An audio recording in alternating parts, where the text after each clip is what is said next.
Joining me now is Philipp Englin. He's the CEO of World Steel Dynamics. Good to see you, sir. Good to see you. Good to be here, Mark. Absolutely. Thank you. Yeah. So WSD's been around for nearly 50 years. So maybe just a brief overview of the services you provide and what WSD does. Sure. Yeah. So I mean, WSD, as you said, has been around for over 50 years. We're founded by Peter Marcus, Carlos Kierces. They were prominent sell-side analysts right here on Wall Street covering the steel industry. They publish their research branded under World Steel Dynamics, and they're the auspices of a variety of investment banks. And in the late 90s was spun out as a standalone entity, covering solely the global steel industry. We do a variety of things. We primarily publish research where we forecast supply-demand dynamics, pricing trends, sort of strategic outlook for the industry at a kind of, Peter always used to say we're industrial macroeconomists in a sense, applied to steel. We have data that we offer for sale on a data platform, sort of like the Bloomberg of steel information, if you want to call it that. We host our own events. We have a big one coming up in June here in Times Square, in fact, where we bring together executives from all over the world in the industry to talk about the strategic outlook for the sector and delve into a whole slew of issues. And we do some bespoke advisory work, consulting, things of that nature. So that's great. Anything that touches the steel industry, investment-wise, usually I see it run across my desk at a point in time. Yeah. Now, I don't need to tell you, Philip, that steel is mostly used in building and infrastructure, mechanical equipment, automotive. You touched on supply-demand, pricing dynamics. We know we're in a weaker economic environment right now. How in a general sense, what are you seeing out there? Well, I think, again, I tend to speak from a global perspective, right? So if we're talking about the U.S., let's start. The real demand remains quite strong from everything that we hear and from sort of the ground level. Psychology is beginning to impact the way the markets are perceiving pricing and supply and demand in a big way. And I think, there's certainly a belief that with the economy slowing, things are going to slow down. And that's really been in place globally since late last year. That psychology, not even late, I would say early, late third quarter of last year, that psychology began to penetrate the markets and really impact the way people think about supply and demand. So, it tends to have an impact on inventory cycles, which then impacts pricing. So I would say right now we're sort of at the tail end of another inventory restocking cycle where the buyers globally are starting to sit on their hands, worried about the global economy, worried about what next quarter to two has in store. And so we're starting to see prices soften, especially in the Western Hemisphere. And in China and the Pacific Basin, really the negative environment has prevailed for quite some time now, even though China's coming out of COVID. But I can go on and on and on about this. No, I'd like to go on a little bit because it's interesting. China, we know, started reopening finally in late last year, and there was this assumption that everything's going to boom. There's going to be all this industrial demand. Are we seeing that necessarily, or is it more of a consumer-led recovery there? Do you think? Yeah, I mean, look, first of all, everything in China is a tyranny of large numbers, as we call it. The Chinese steel industry is more than half of the global steel industry at this point. You're talking about 1 billion tons out of about 1.8, 1.9 billion globally. So obviously the property sector was the big driver of the downturn over the last couple of years since COVID, really. There was an expectation of a revival.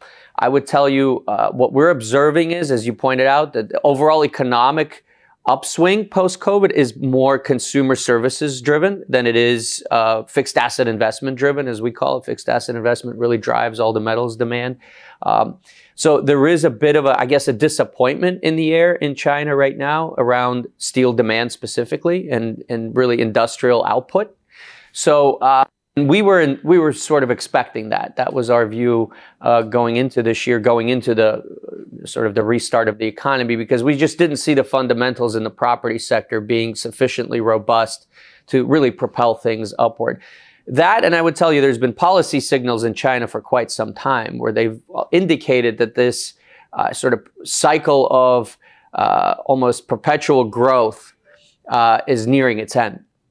And you can see that in the policy. There's been policy announcements around capping steel production, which implicitly caps steel demand, around obviously the property sector and everything that's happened since Evergrande and all of those events. So there's really not a structural, fundamental condition in place where we would anticipate growth to begin with in China as far as steel demand is concerned. Interesting.